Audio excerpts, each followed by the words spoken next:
ดีครับสวัสดีทุกท่านนะครับที่เข้ามารับชมรับฟังอยู่กับผมนะครับ GG คลิปนี้มาพบกับแนวทางหวยฮานอยงวดของวันที่27เดือน2ปี69นะครับผมก็จะเป็นหวยฮานอยสูตร3ตัวเด่นแล้วก็สูตรเม็ดเดียวนะถูกใจสูตรไหนก็ให้ตามสูตรนั้นเนาะสำหรับหวยฮานอยนะครับ3ตัวเด่นเมื่อวานนี้ผมไม่ได้ลงนะเมื่อวานนี้ก็หยุดไปเมื่อวานนี้หยุดไปเนาะ สำหรับหวยฮานอยนะครับก็เท่าที่ผมลงมานะก็สูตรนี้ก็เข้ามากกว่าหลุดนะสูตร3ตัวเด่นเนี่ยเข้ามากกว่าหลุดจริงๆสำหรับงวดนี้ก็เข้าอีกแน่นอนงวดเนี่ยงวดนี้ผมมั่นใจมากๆเลย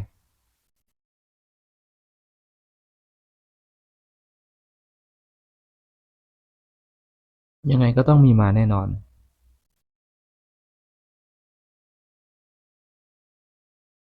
หวยฮานอยนะครับพิเศษนะก็3ตัวเด่นงวดนี้ได้9ได้5แล้วก็ได้7นะ957นะครับเอามาจับคู่กับ08234สูตรตัวเจาะนะ08234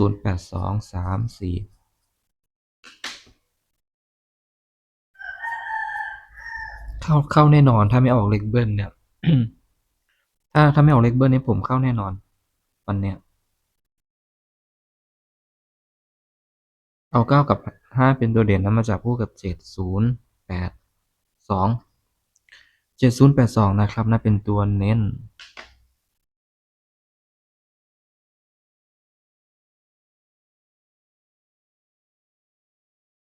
หวยฮานอยนะครับพิเศษนอยแรกจบไปแล้วต่อไปก็จะเป็นฮานอยปกติก็ฮานอยปกติก็เหมือนกันนั่นแหละ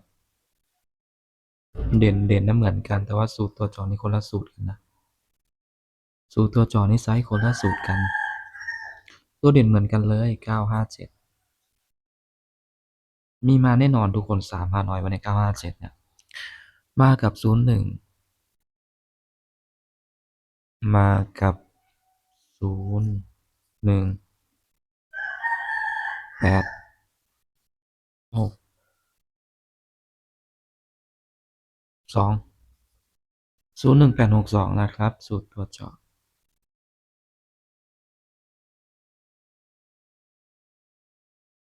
เอา9กับ5นี่แหละเป็นตัวเด่นนะมาจับคู่กับ7 01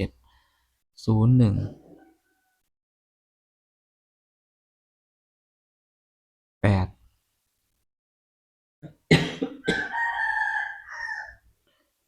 พี่ๆเอา9กับ5นะมาจับคู่กับ7018ได้เลยนะเป็นตัวเน้นนะ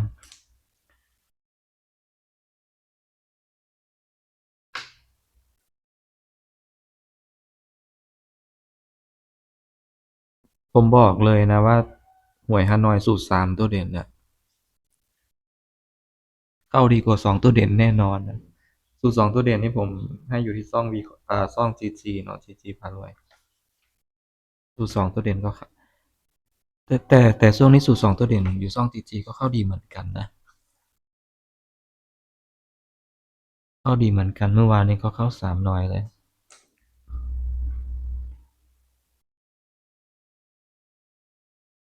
เข้าดีกว่าแน่นอนเพราะว่าเลขเด่นตั้ง3ตัวเลยเนาะ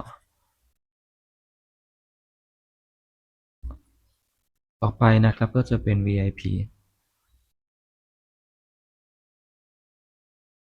597นะครับมากับ02164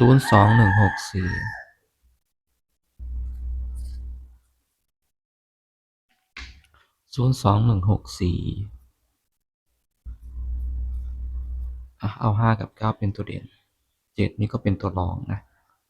เอามาจับคู่กับ7 021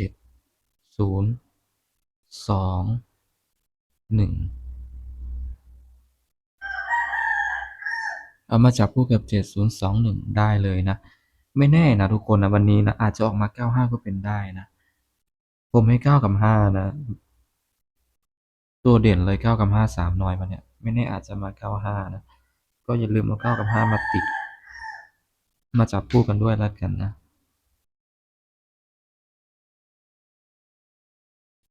สำหรับหวยฮานอยนะครับ3ตัวเด่น3น้อยก็จบไปแล้วมีมาแน่นอน100%100%ไม่พลาดวันเนี้ยต่อไปก็จะเป็นสูตรเม็ดเดียวนะ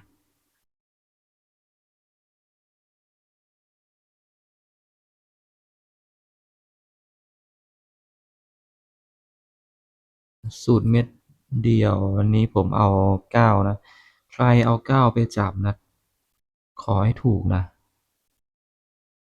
ขอให้ได้ขอให้ถูกนะมี9มาแน่นอนนะ90 91 92 93 94ไม่เอา94เอา96ดีกว่า91 92 93 96 95 90การ97กับ98นะ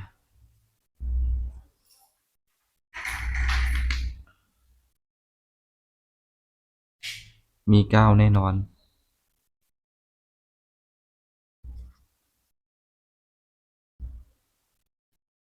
ตัวเนี่ยนะครับก็จะมี90 91 92 95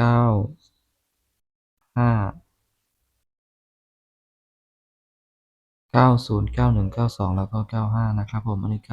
96อ่าขาดแต่94นะคงไม่มา94นะทุกคนขาดแค่94เองนะครับ99เนาะ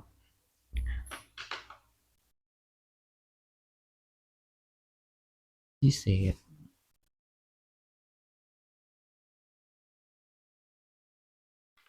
3น้อยนี่แหละพิเศษปกติกับ VIP ตัวเน้นรอบที่เน้นเนาะผมมองว่าน่าจะเป็น2น้อยนี้เป็นหวยฮานอยพิเศษแล้วก็หวยฮานอยปกติ2ฮานอยนี่แหละสำหรับหวยฮานอยนะครับแล้วก็จบไปแล้วทั้งเม็ดเดียวแล้วก็แยกนะซองนี้ผมลงให้3หวยนะก็จะมีหุ้นดาวโจนส์หวยลาวพัฒนาแล้วก็หวยฮานอยนะ3ฮัน3หวยก็จะเป็นสูตร3ตัวเด่นหมดเลยนะฝากกดไลค์กดติดตามเป็นกำลังใจให้กันด้วยนะครับคลิปนี้ขอตัวลาไปก่อนนะครับสวัสดีครับ